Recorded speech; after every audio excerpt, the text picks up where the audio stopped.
ప్రేక్షకులందరికీ నమస్కారం. నేను మీ డాక్టర్ ఆర్బి సుధా. ఇప్పుడు కొత్త సంవత్సరం కూడా వచ్చేసింది. విశ్వవసునామ సంవత్సరం. అందరూ బాగా ఉగాది జరుపుకుంటున్నారు అని ఆశిస్తున్నాను. ఎప్పుడులాగే మనం ఇప్పుడు మీ ముందుకు వచ్చేసాము. ఏప్రిల్ మాస ఫలితాలు అంటే రాశి ఫలితాలు 12 రాసుల వారికి ఏప్రిల్ నెల ఎలా ఉంటుందో చూడబోతున్నాం అన్నమాట.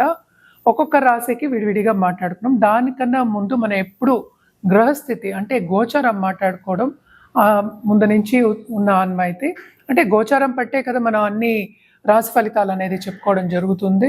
సో ఎక్కడెక్కడ ఏ ప్లానెట్స్ ఉన్నాయో చూద్దాము, గ్రహాలు ఎలా మూవ్ అయ్యాయో చూద్దాం. మనకి తెలిసింది కూడా మనకి ఏంటి సోలార్ ఎక్లిప్స్ కూడా అయిపోయింది. అలాగే ఉగాది అంటే ఏంటి విశ్వవసునామ సంవత్సరం కూడా మొదలైంది. ఎప్పుడు మార్చ్ 30ని.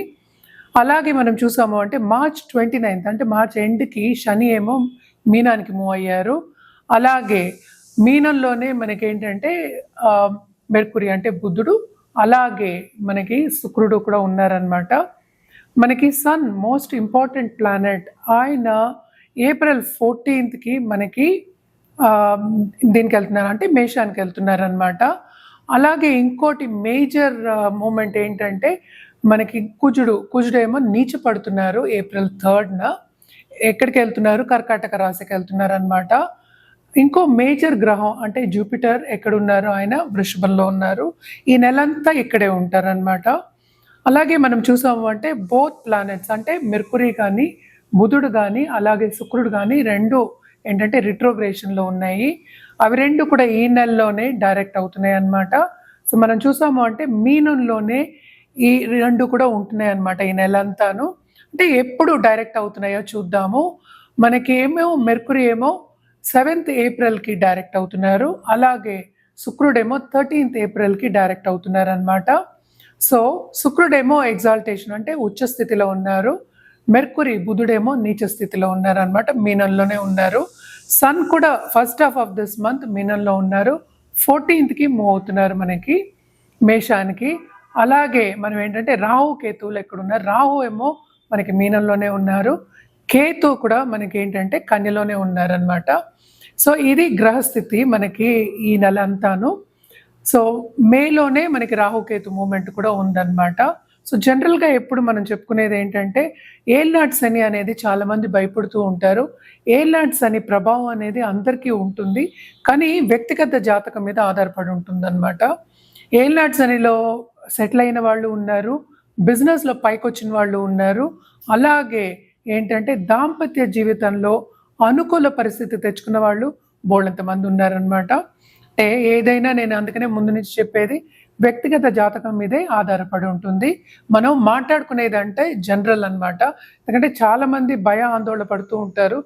ఎవరో చెప్పేశారు అని కాకుండాను మీ వ్యక్తిగత జాతకం పరిశీలించుకుంటే పరిస్థితి గ్రహస్థితి ఎలా ఉందో చూసి అలాగే పీరియడ్ ఎలా ఉందో చూసి చెప్పడం అనేది జరుగుతుంది ప్రెడిక్షన్స్. సో దేనికి భయపడవలసిన అవసరం అంటూ ఏం లేదు. అన్నిటికీ మనం ఏంటంటే పరిహారం చేసుకోవడం, ఒకటి అవుతోంది అంటే పరిహారం చేయడం అనేది వెరీ ఇంపార్టెంట్. సో ఎవరెవరికి ఏలినాటి శని ఉందో మనం ఇప్పుడు చూద్దాము. మేషరాశి వాళ్ళకి ఏలినాటి శని అనేది స్టార్ట్ అయింది ఈ సంవత్సరంలో. అంటే మనం ఉగాది తర్వాత ఇప్పుడే మళ్ళీ కలుస్తున్నాం కనుక ఈ సంవత్సరం అది ఫస్ట్ నెల. అలాగే ఏంటంటే మనకి కుంభానికి లాస్ట్ ఘట్టం, అలాగే మీనానికి రెండో ఘట్టంలో ఉంది. మనం ఎప్పుడు జనరల్ పరిహారాలు మాట్లాడుకోవడం ఆన్మైతి. సో జనరల్గా ఎప్పుడైనా సరే పాజిటివ్ దిశగా వెళ్ళడం అనేది వెరీ వెరీ ఇంపార్టెంట్. అంటే ఏంటంటే ఎప్పుడైనా మనం చెప్పేది నెగటివ్లో పాజిటివ్ చూడాలి తప్పక అని చెప్తూ ఉంటాం. అంటే కష్టం అనేది అందరికీ ఉంటుంది, లైఫ్ అంటేనే ఎత్తు తగ్గులు. సో ఎప్పుడు కష్టం వచ్చింది అని కుంగిపోకుండా ముందుకు సాగడమే లైఫ్ అన్నమాట.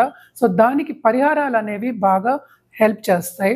సో జనరల్ పరిహారాలు ఎప్పటికైనా మనం చెప్పేది ఏంటంటే నవగ్రహ స్తోత్రాలు చదువుకోమంటాం. అలాగే నవగ్రహ జపం కానీ లేకపోతే హోమం కానీ చేయడం అనేది ఉత్తమం అన్నమాట.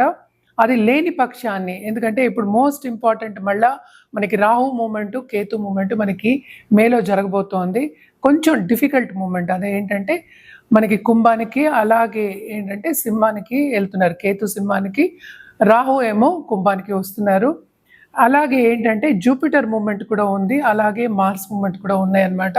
సో మేజర్ మూమెంట్స్ కూడా ఉన్నాయి కనుక ఎప్పటికైనా నవగ్రహాలకి చేయమని మనం చెప్తాం. సన్ మనకి తెలుసు ఒక్కొక్క రాశికి 30 రోజులు ఉంటారనమాట ఒక్కొక్క రాశిలోను.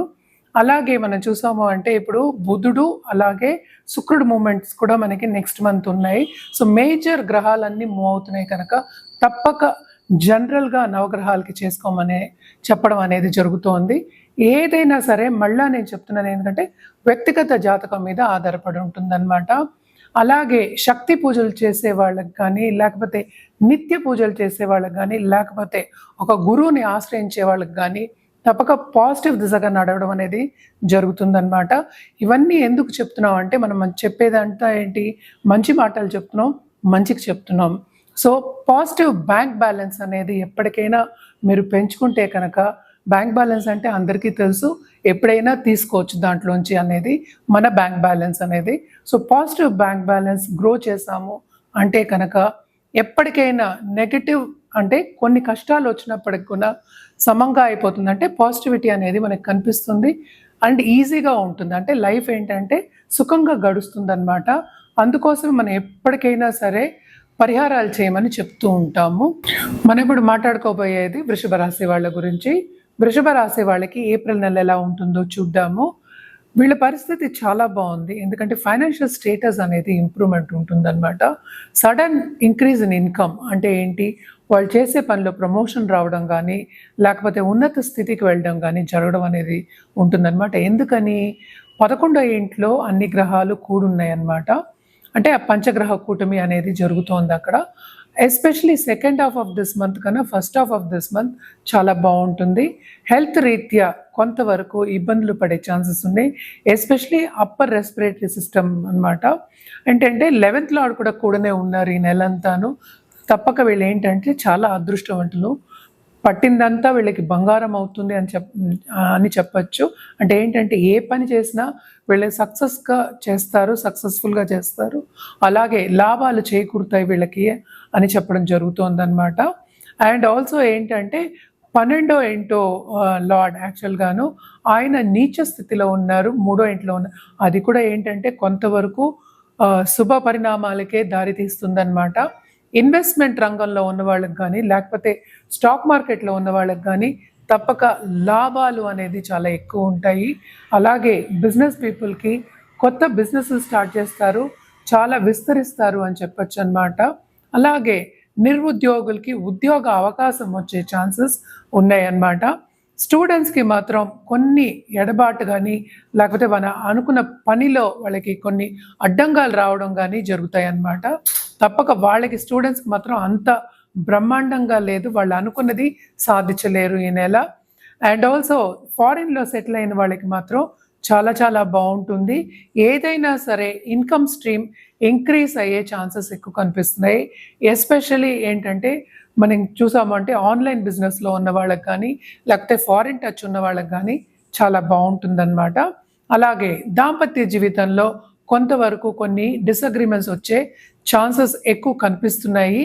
కొంతవరకు కోపతాపాలకు వెళ్లకుండాను ముందుకు సాగడం అంటే ఏంటంటే అర్థం చేసుకుని ముందుకు సాగడం అనేది వెరీ వెరీ ఇంపార్టెంట్ అన్నమాట. అలాగే కొత్తగా పెళ్లి కావాలి అనుకున్న వాళ్ళందరికీ శుభయోగాలే అన్నమాట. ఏదైనా సరే వీళ్ళకి అటు బ్యాలెన్స్ అయ్యి ఉంది, శుభమే ఎక్కువ కనిపిస్తోంది అనమాట. మనకి ఎత్తుతగ్గులు అనేది మన జీవితంలో కామన్గా మనం చూసేదే. సో ఈ నెలంతా వీళ్ళకి ఎప్పటికైనా సరే ఏంటంటే ఈ వృషభ రాశి వాళ్ళకి ఇన్కమ్ అనేది ఇంక్రీజ్ అవుతుంది, రెవెన్యూ స్ట్రీమ్స్ అనేవి కనిపిస్తాయి, 1కి 2 లాభాలు వచ్చే దారులు కనిపిస్తున్నాయి అన్నమాట. సో తప్పక బ్రహ్మాండంగా ఉంటుంది. అలాగే మనం చూసాము అంటే వీనస్ ఎగ్జాల్టేషన్ అంటే ఈ రాశికి అధిపతి ఎగ్జాల్టేషన్లో ఉన్నారు కనుక తప్పక పైకి వచ్చే ఛాన్సెస్ ఈ నెలంతా వీళ్ళకి అని చెప్పచ్చు. వీళ్ళు పరిహారాల విషయానికి వస్తే కనుక ఏం చేయాలి అంటే శుక్రుడికి బీజ మంత్రం అయినా చదువుకోవచ్చు, లేకపోతే శుక్రుడిది మంత్రం చదువుకోవడం అనేది కంటిన్యూస్గా మంచిదన్నమాట. అది లేని పక్షాన్ని మీరు లక్ష్మీదేవికి కానీ దుర్గాదేవికి కానీ ఫ్రైడే ఎర్ర పువ్వులతో పూజ చేయడం చాలా చాలా మంచిదన్నమాట. అండ్ ఆల్సో వినాయకుడికి వెడ్నెస్డే తప్పక మీరు గరిక పెట్టడం ఎక్స్ట్రీమ్లీ ఇంపార్టెంట్. ఎందుకంటే ఎక్కువ ఫారిన్ ట్రావెల్, ఫారిన్ టచ్ కనిపిస్తోంది కనుక లాభం కూడా ఏంటంటే ఫారినర్స్‌తో పాటు కాంట్రాక్ట్‌లో ఉన్న వాళ్ళకి గానీ, లేకపోతే ఉద్యోగం చేసే వాళ్ళకి గానీ, ఎక్కువ లాభాలు బయట కనిపిస్తోంది కనుక, వినాయకుడికి పూజ చేసుకుంటే కొంతవరకు అడ్డంగాలనేవి తొలగిపోతాయి. అలాగే గరిక పెట్టిన వాళ్ళేంటంటే ఏమవుతుందంటే, గరిక పెట్టినప్పుడు ఎవ్రీ వెడ్నెస్‌డే పెట్టినప్పుడు తప్పక ఫారిన్ ఎళ్ళాలి, అక్కడ సెటిల్ అవ్వాలి అనుకునే వాళ్ళందరికీ మంచి సూచనలు అని కనిపిస్తాయన్నమాట. ఇదంతా మనం మాట్లాడుకునేది 30 రోజులకే.